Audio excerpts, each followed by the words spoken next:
ஓம் நமச்சிவாய். பிள்ளையார்பட்டி ஸ்ரீ கற்பக பிள்ளையாரை வணங்குகிறேன்.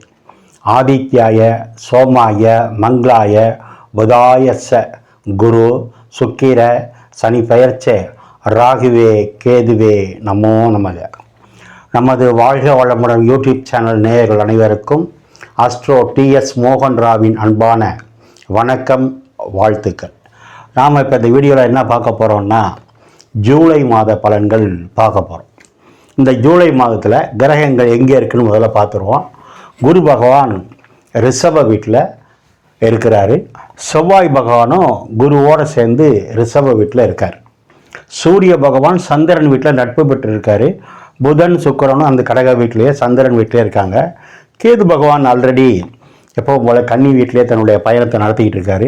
சனி பகவான் எப்பவும் போல் அவர் கும்ப வீட்டில் ஆட்சியாக இருக்கார், மூல திரிகோணமாக இருக்கார். ராகு பகவான் மீன வீட்டில் இருக்கார். இதான் அந்த மாதத்தில் கிரகங்களுடைய நிலைமைகள். சூரியன் சந்திரன் வீட்டில் இருக்கும்போது தான் ஆனி மாதம் முடிஞ்சு ஆடி மாதம் வருது. இப்போ சூரியன் பார்த்திங்கன்னா 16ஆம் தேதி வரைக்கும் மிதுன வீட்டில் இருப்பார். 17ஆம் தேதி கடக வீட்டுக்கு வந்துடுவார். சுக்கிரன் பார்த்தீங்கன்னா 8ஆம் தேதி கடக வீட்டுக்கு வந்துடுவார். அதே போல் செவ்வாய் பார்த்தீங்கன்னா 12ஆம் தேதி மேச வீட்டிலேருந்து ரிஷப வீட்டுக்கு வந்துடுவார். ஆக இந்த மாதத்தில் கிரகங்கள் இப்படி தான் பயணம் பண்ணிக்கிட்டு இருக்கு. நிறைய விசேஷங்கள் இந்த மாதம் சிறப்பாக இருக்கும். அம்மன் வழிபாடு அதிகமாக இருக்கும். ஏன்னா ஆடி மாதம்தான் மாரியம்மனுக்கெல்லாம் கஞ்சி காய்ச்சி ஊற்றுறது, திருவிழா அதெல்லாம் நடக்கும். ஆவணி பிறந்தும் நிறைய கோயில்களில் விசேஷம் நடக்கும். இதில் பெஸ்ட்டு என்ன அப்படின்னா, இந்த மாதத்தில் சனி பகவான் ஆட்சியாக இருக்கார். அப்போ சனி பகவான்னா யார்? நீதிபதி. அப்போ நிறைய கோர்ட்டில் தீர்ப்புகள் நல்ல தீர்ப்பாக கிடைக்கும். அதே மாதிரி குருவும் செவ்வாயும் சேரும்போது இதுக்கு பேர் குரு மங்கள யோகம் சொல்கிறது. திருமணம் ஆகாத பெண்களுக்கெல்லாம் திருமணம் நடக்க வாய்ப்பு இருக்குது. குரு அப்படின்னா தனம், பணம். செவ்வாயின்னா பட்டம், பதவி. அப்போ நிறைய பேருக்கு அரசு பணிகள், வியாபாரம் நல்லா இருக்கிறது, இதெல்லாம் நிறைய நடக்க போகுது இந்த மாதம். இந்த மாதம் ஜூலை மாதங்கிறது உண்மையிலே ஒரு சிறப்பான மாதம். இந்த மாதம் 12 ராசிக்கும் எப்படி இருக்கும் அப்படிங்கிறத தனித்தனி வீடியோவாக இப்போ நம்ம வெளியிட போகிறோம். நேயர்கள் நீங்கள் என்ன பண்ணிக்கிறீங்கன்னா, இப்போ தான் முத அந்த சேனலை பார்க்குறீங்க அப்படின்னா சப்ஸ்கிரைப் பண்ணிக்கோங்க. உங்களுடைய நண்பர் உறவினருக்கெல்லாம் சொல்லுங்கள். யாருக்காவது எனக்கிட்ட ஜாதகம் பார்க்கணும் விருப்பம் இருந்தால் கீழே இருக்க நம்பருக்கு ஃபோன் பண்ணுங்கள். வாட்ஸ்அப் நம்பர் தானே பார்க்கலாம். மறுபடியும் நான் வணங்கும், நித்தம் வணங்கி வேண்டி நிற்கும் குமரமலையான் என் குலதெய்வம் முத்துமாரியம்மன், அண்ணாமலையார் உண்ணாமலை தாய், கும்பகோணம் ஆதி கும்பேஸ்வரர் மங்களாம்பிகை தாய், அத்தனை பேரையும் வணங்கி இந்த மாதம் முழுவதும் 12 ராசிக்கும் நன்மைகளே நடக்கணும்னு கேட்டுக்கிறேன். ஓம் நமச்சிவாய். இப்போ நாம் மிதுன ராசியை பார்ப்போம். மிதுன ராசி அப்படின்னா கணக்கன், ஆடிட்டர், ஆசிரியர், ஜோசியர், இப்படி நிறைய சொல்லலாம். வாயால் பேசி நிறைய பேர் தொழில் பண்ணுறவங்க இருக்காங்க. எல்லா தொழிலுமே வாயால் தான் பேசணும். ஏன்னா வாக்குஸ்தானத்தில் சந்திரன் இருக்கிறதுனால நிறைய பேசுவாங்க. ஏன்னா சந்திரன்னா சரகிரகம், ஓடிக்கொண்டே இருக்கிறது. அப்போ நிறைய பேசுவாங்க, நிறைய மேடை பேச்சாளர் இருப்பாங்க. இந்த மாதம் அவங்களுக்கு பார்த்தீங்கன்னா என்ன பெஸ்ட்டு அப்படின்னா, ராசிநாதனுக்கு 2ல், ராசிக்கு 2ல் சூரியன் சுக்கிரன் புதன், மூவர் கூட்டணி, முக்கூட்டணின்னு சொல்கிறது. சூரியன் யார்? 3ஆம் இடம். தைரியம், வீரியம், கீர்த்தி, புகழ், அந்தஸ்து, சிறுதூர பயணம், சிற்றின்பம், கம்யூனிகேஷன், பத்திரிக்கை, எழுத்து, நிறைய சொல்லிட்டே போகலாம். நம்ம எழுதுகிற எழுத்து 3ஆம் இடம். சரி, அந்த 3ஆம் வீட்டு கிரகம் 2ல் இருக்குது. சுக்கிரன் யார்? இவருக்கு 5ஆம் வீட்டு கிரகம், பூர்வ புண்ணிய ஸ்தானாதிபதி, முதல் தரமான யோகமான கிரகம். புதன் யார்? ராசிநாதனும் புதன் தான், 4ஆம் வீட்டு கிரகமும் புதன் தான். அப்போ 3, 4, 5 ராசி எல்லாம் ஒன்று சேர்ந்து தனஸ்தானத்தில் இருக்கு. அதுதான் சிறப்பு. இதில் தனஸ்தானாதிபதி போய் எங்கே இருக்காரு? தனஸ்தானாதிபதி ராசியிலே இருக்கார்.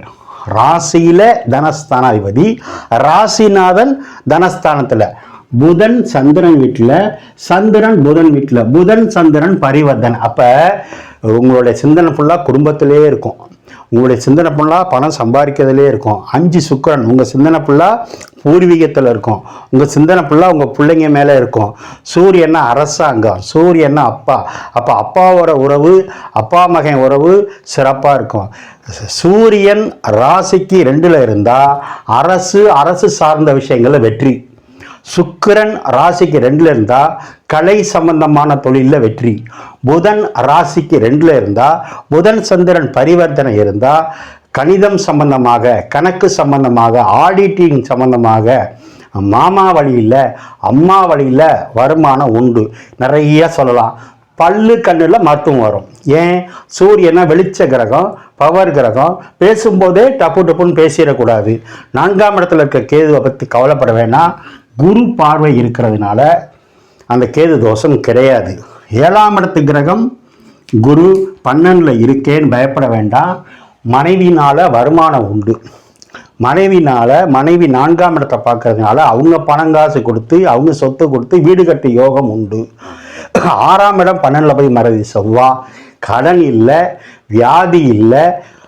6ஆம் இடம் 12க்கு போகும்போது சர்வீஸுக்காக, வேலைக்காக வெளிநாட்டுக்கும் போகலாம். ஒன்று நீங்கள் போகலாம், அல்லது உங்கள் மனைவி போயிருப்பாங்க, அல்ல போனவங்க கணவனோ மனைவியோ திரும்ப இங்கே வரலாம்.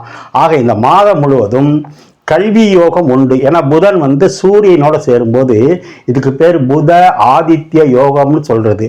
புதன்னா நீங்கள் ராசிநாதன், 4ஆம் இடமும் புதன். அப்போ நீங்களோ அல்லது உங்கள் அம்மாவோ அரசு சார்ந்த விஷயங்களில் வெற்றி கிடைக்க போகுதுன்னு அர்த்தம். சூரியன் சுக்கிரனோடு சேரும்போது உங்கள் மகனுக்கோ மகளுக்கோ அரசு வேலை கிடைக்கும்னு அர்த்தம். சூரியனோட சுக்கிரன் புதன் 3 ஒன்று சேர்ந்து வாக்குஸ்தானத்தில் இருக்கும்போது நீங்கள் பேசுகிற பேச்சுக்கு மதிப்பு மரியாதை இருக்கும். 8ஆம் இடத்தை சூரியன் சுக்கிரன் புதன் பார்க்கறதுனால வராத பழைய பாக்கி பணமெல்லாம் வரும். ஏன்னா 8ன்னா ரகசியம், அது ஆட்சியாக இருக்குது. அப்போ அந்த இடத்த சூரியன் பார்க்கும்போது ரகசியம் அல்லது ஏற்கனவே வர வேண்டிய பணம், சேமித்தது எல்லாம் இப்போ வரப்போகுதுன்னு அர்த்தம். பணம் கொட்டும் இந்த மாதம். திருமண யோகம் உண்டு. ஏன்னா செவ்வாய் குருவோட சேருது. மாங்கல்யக்காரன் செவ்வாய். குரு யாரு? களத்திர ஸ்தானாதிபதி. களத்திர காரணம் நல்லா இருக்குது. அப்போ திருமணம் ஆகாதவங்களுக்கு திருமணம் நடக்கும். 5ஆம் இடம் குழந்தைய சொல்கிறது. அது ராசிநாதனோட சேருது, சூரியனோட சேருது. கண்டிப்பாக குழந்தை பாக்கியம் உண்டு. ஏன்னா சூரியன் ஒரிஜினல் 5 குடையவன். உங்கள் ராசிக்கு 5 குடையவன் புதன் சுக்கிரன். அப்போ இவங்களாம் ஒன்று சேரும்போது கண்டிப்பாக குழந்தை பாக்கியம் உண்டு. நல்ல வேலை வாய்ப்பு உண்டு. 10ஆம் இடத்துல ராகு என்னைக்கு வந்துச்சோ அன்னையிலிருந்து உங்கள் தொழில் மிக பிரகாசமாக இருக்குது. எந்த குறையும் கிடையாது. 10 ராகு அப்படின்னா டெவலப்மெண்ட் ஆஃபீஸர், விரிவுபடுத்துவது. அப்போ அந்த கிரகம் 10ல் இருக்குது. அதுக்குள்ள கிரகம் 12ல் செவ்வாயோடு சேரும்போது வெளிநாட்டு தொடர்பு அல்லது வெளிநாட்டு வாழ்க்கை, வெளிநாட்டு வருமானம் உண்டு. 9ஆம் இடத்துல சனி ஆட்சியாக இருக்கிறதுனால அப்பானால யோகம் உண்டு. குரு பார்வை சிறப்பாக இருக்குது. 6ஆம் இடத்துக்கு குரு பார்வை இருக்கும்போது நல்ல வேலை கிடைக்கும், கடன் குறையும், வியாதி குறையும்.